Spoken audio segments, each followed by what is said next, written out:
irmãos, nós estamos estudando a matéria de heresiologia, bem? Os irmãos que vieram na terça-feira tiveram uma introdução e eu expliquei o que é heresia. Heresia, a palavra heresia significa escolha. Eu escolho esta opção doutrinária. Existe a ortodoxia, que é aquela doutrina oficialmente reconhecida como sendo a verdadeira. Isso é ortodoxia. Ao lado da ortodoxia vai surgir a heresia, que é uma ramificação da própria ortodoxia. Em que momento que a heresia se torna perigosa? Quando ela começa a combater a doutrina. Haver uma ramificação é natural, é comum. A verdade ela não é monobloco. A verdade ela não é um bloco fechado. A verdade ela é multiforme. Por isso que admite-se variações da mesma verdade. Não deixa de ser verdade, mas também não está lá na raiz, não está na fonte. Quando que a heresia se torna perigosa? É quando ela começa a combater a verdade. Aí ela vai desvirtuando. Eu falei para os irmãos que existem tipos de heresias, e as heresias chamadas de heresias teológicas, que são aquelas que atacam a noção sobre Deus, quem Deus é, o que Deus faz, o que Deus não faz, o que já pode ser dito sobre Deus. Heresias teológicas.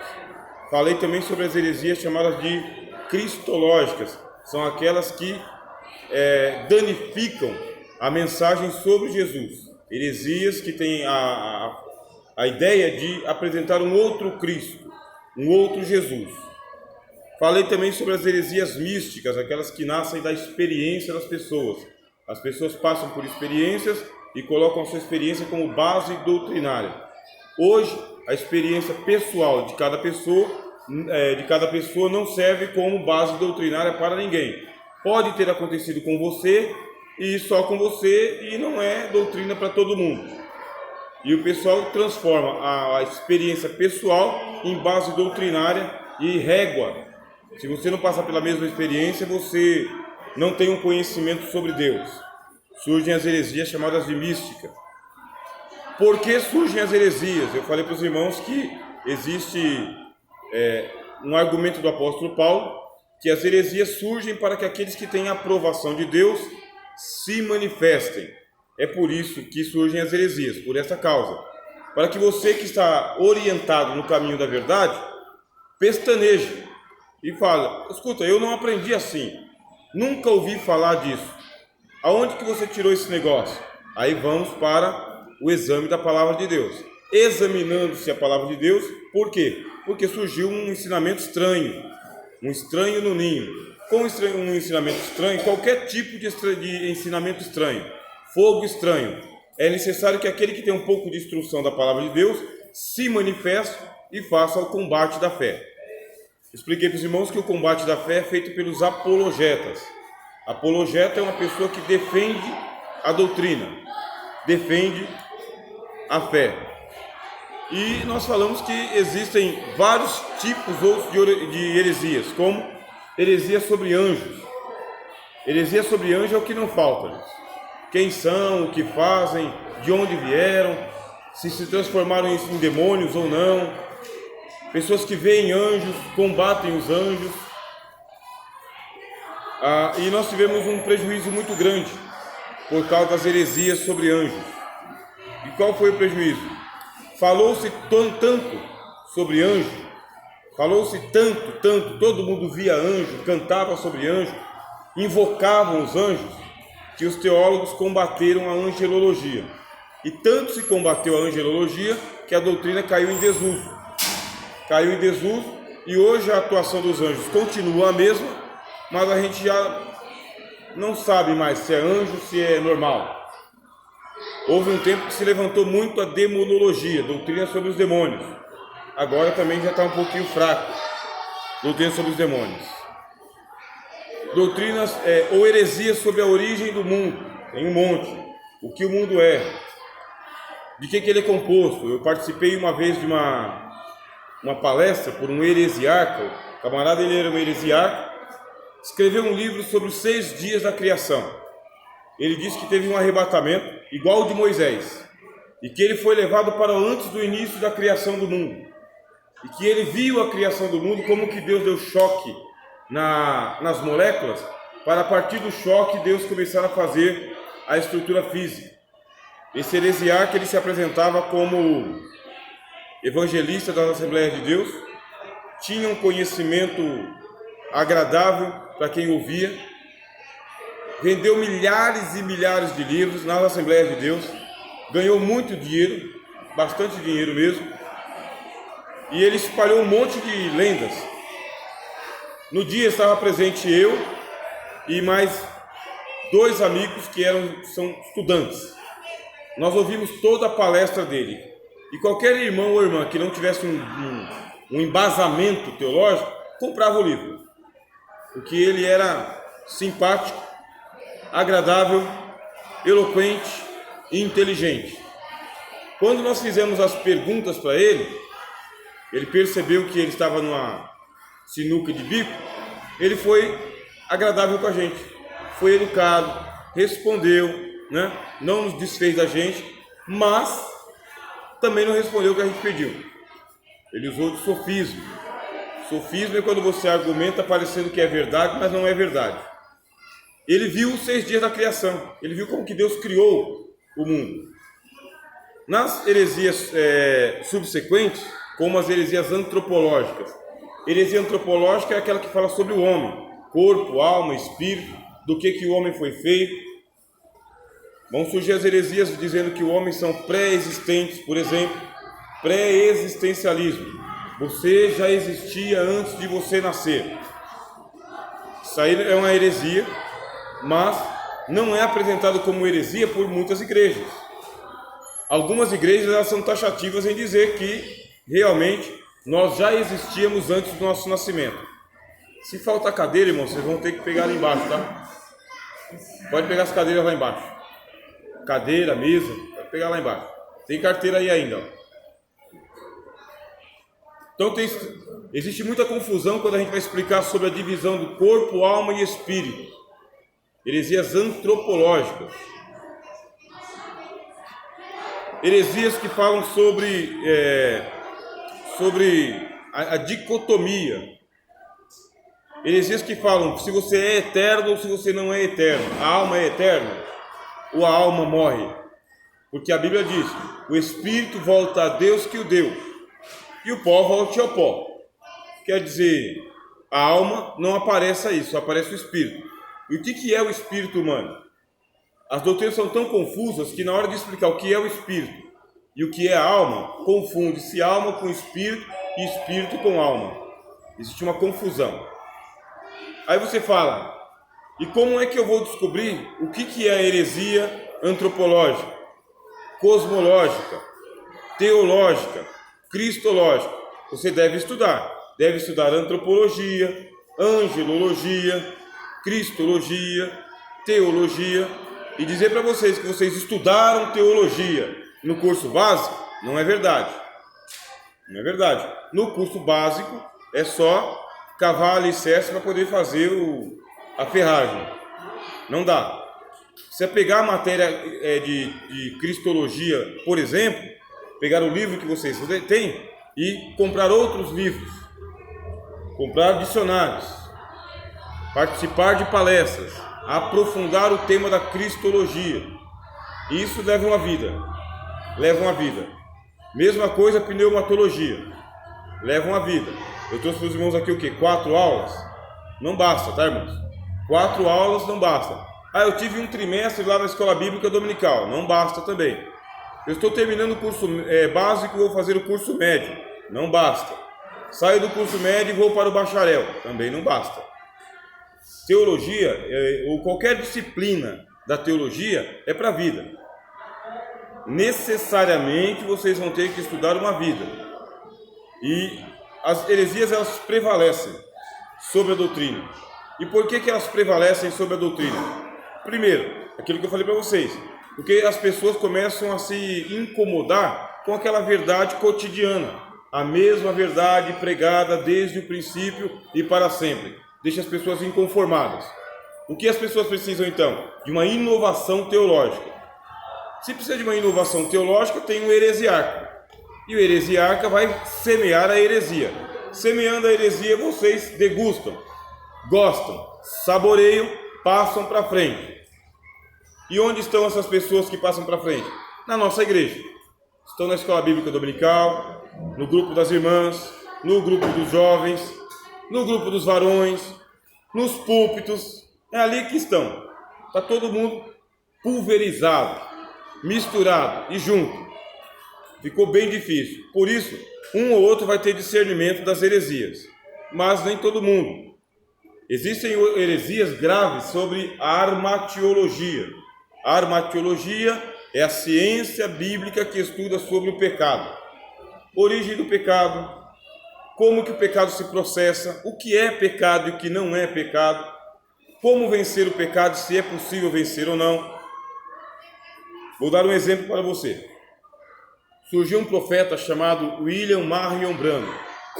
Então, William Marion Branham, um profeta, ele era um profeta tão misterioso, tão poderoso, que ele profetizava coisas e as coisas aconteciam. Ele fazia milagres.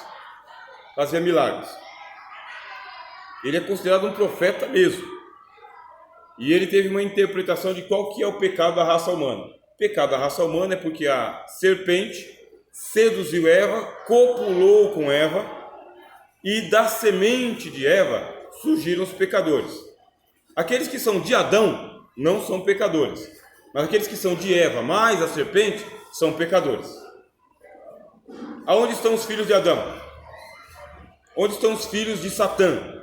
Quem são os filhos de Satã? São aqueles que surgem da cópula entre Eva e Satanás. Esse é o pecado. Agora você tenta vencer. Paz do Senhor, tudo bem? Precisa pegar uma cadeira por mão lá embaixo. Ó, tem uma carteira aqui. Aí você fala, mas isso é uma heresia brava. Ó, é uma heresia brava você ouvindo eu falar. Mas se você ouvir o Branham falando, não é heresia. Parece doutrina, parece encantamento. Você vai para a igreja do Agenor Duque. Agenor Duque pega e abre a Bíblia e ele interpreta as tradições judaicas no Velho Testamento. Aí ele fala sobre os votos que eram feitos no Velho Testamento, o ano sabático que era feito no Velho Testamento, a festa das trombetas. Ele começa com a doutrina. Aí ele faz a doutrina, ele faz a interpretação, como era no Velho Testamento. Aí ele puxa para a igreja. Quando o Agenor Duque puxa para a igreja, que ele aplica em você, você está lá no meio do povo. Você estando no meio do povo, não tem como você desconfiar que aquele santo homem de Deus é um herege. Não tem como. Você está no ambiente que é propício a acreditar que você deve fazer a campanha das 7 voltas de Jericó, com a arca nas costas. E a arca, detalhe, você pode dar uma oferta de R$500, R$1.500, R$10.000, ajudar a pagar este aluguel aqui, porque a igreja no Brasil é muito cara, pagar um programa de televisão é muito caro, e você não pode ser avarento. Veja só, você vai levar a arca para a tua casa. Quanto você acha que custa essa arca? Não tem preço. E nós não estamos vendendo a arca, porque você vai dar uma oferta. Mas dê a oferta de coração. Não dê a oferta bronqueado. Dê a oferta de coração. Quanto? R$500, R$1.000, R$5.000? Não quer dar oferta? Não precisa dar oferta. Volta para a tua casa. Quando você quiser, você volta e vem aqui. Então vamos supor que você está na igreja dele. Está ouvindo ele pregar. Para você ele nunca vai ser um heresiar. Só que não é só o Agenor Duque. Vai ser também o Silas Malafaia. Silas Malafaia traz alguma heresia? Traz. Silas Malafaia traz heresia. Mas eu sou uma das pessoas que eu aprendi a pregar. Não é que eu aprendi a pregar. Quando eu comecei a pregar, eu queria imitar o Silas Malafaia. Eu chegava a imitar ele mesmo. O jeitão dele. Só não o bigode, né? Mas eu imitava o Silas Malafaia. Fui com ele até um ponto, mas a partir de certo ponto, não mais. Silas Malafaia, ele traz diversas heresias, mas não dá para desconfiar que ele traz as heresias. porque ele se apresenta como um apologeta, um defensor da fé bíblica evangélica, um ícone da igreja Assembleia de Deus no Rio de Janeiro, e etc e tal. Não dá para desconfiar. É difícil pegar as heresias do Silas Malafaia ou do Estevão Hernandes. É difícil. Houve a pregação de Estevão Hernandes. Você não consegue encontrar as heresias ali, a não ser que você esteja fazendo o estudo por fora. Você vem de fora. E eu estava falando para vocês que existem as doutrinas bíblicas, meus irmãos, elas estão todas assim, entrelaçadas, tá bem? Pode pegar essa cadeira aí, ou então lá embaixo, pode pegar a mesa, tá bem, meu irmão? As doutrinas bíblicas, elas fazem assim, elas estão entrelaçadas. Então vocês lembram quando a gente jogava lá aquele jogo dos palitinhos? Amarelo, vermelho, verde, azul, o preto que valia mais que todos? Lembra? A gente pegava aqui o palitinho e soltava. Aí começava a tirar um por um. Mas qual que é o objetivo? Tirar sem cair. Não pode deixar cair. Se cair, você perde. Então as doutrinas bíblicas já estão que nem aquele palitinho. Você vai tirando aqui um fiapo de doutrina. Você tira outro fiapo de doutrina. Vai tirando. Chega uma hora que você vai mexer numa doutrina que ela é coluna vertebral da igreja e da fé cristã.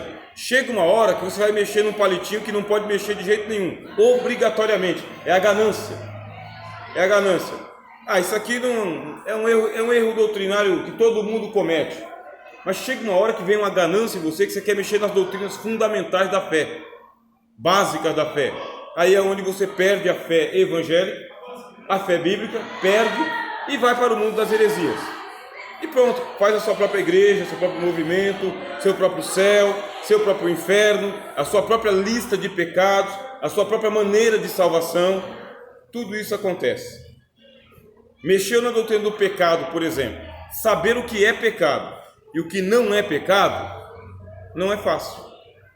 Simplesmente não é fácil. Ou ficou mais difícil. E por que ficou mais difícil? Porque o pessoal embaralhou a coisa toda.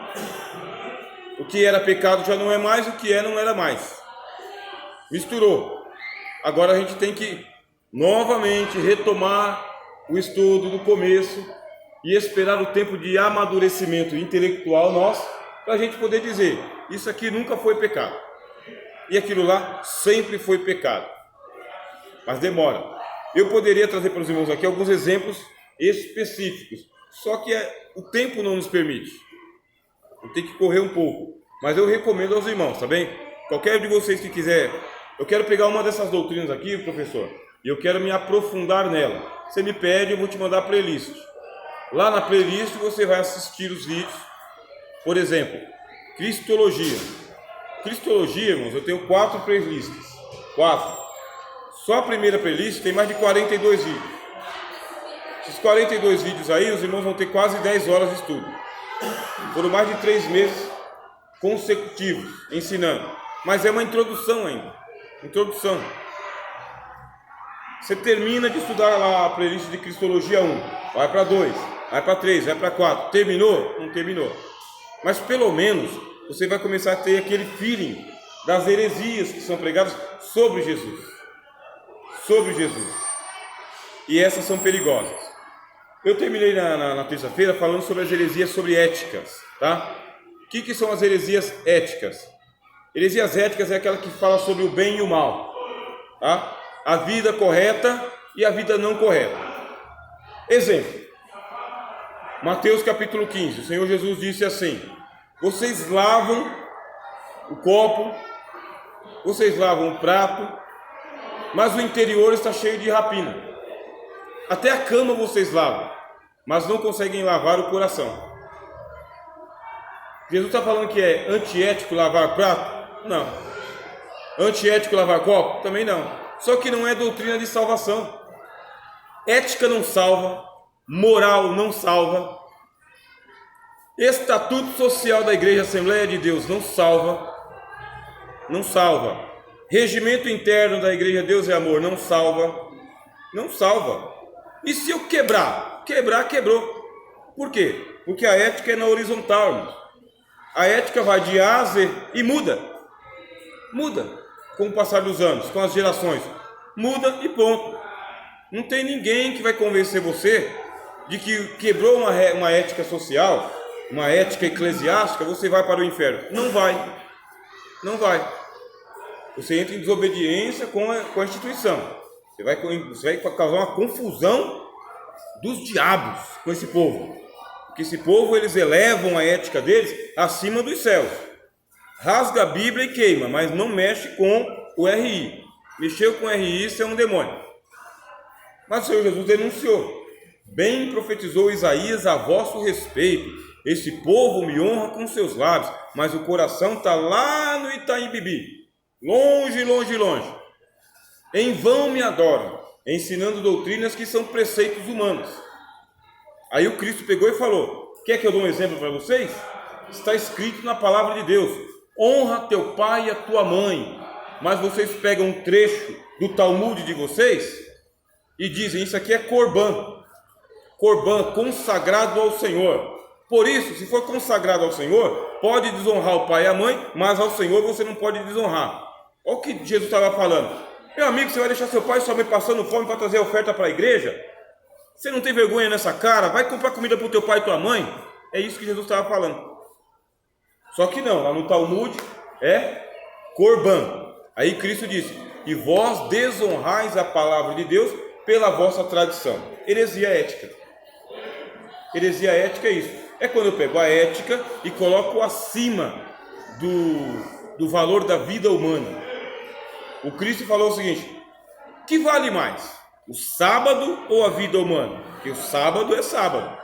Está na lei. 6 dias trabalharás, no 7º não. Porque no 7º dia descansou o Senhor. Está na lei. Aí o Cristo pega e fala: tá bom, vou pegar um preceito mais ético que vocês têm. O sábado. O que vale mais? A vida humana ou o sábado? E o pessoal mordido de raiva. Mordido. Vocês são os hipócritas. Vocês veem que o templo no sábado funciona. Sabia que o templo funciona de sábado? Funciona. Como que eles fazem? Fecham as portas e os sacerdotes ficam trabalhando lá dentro.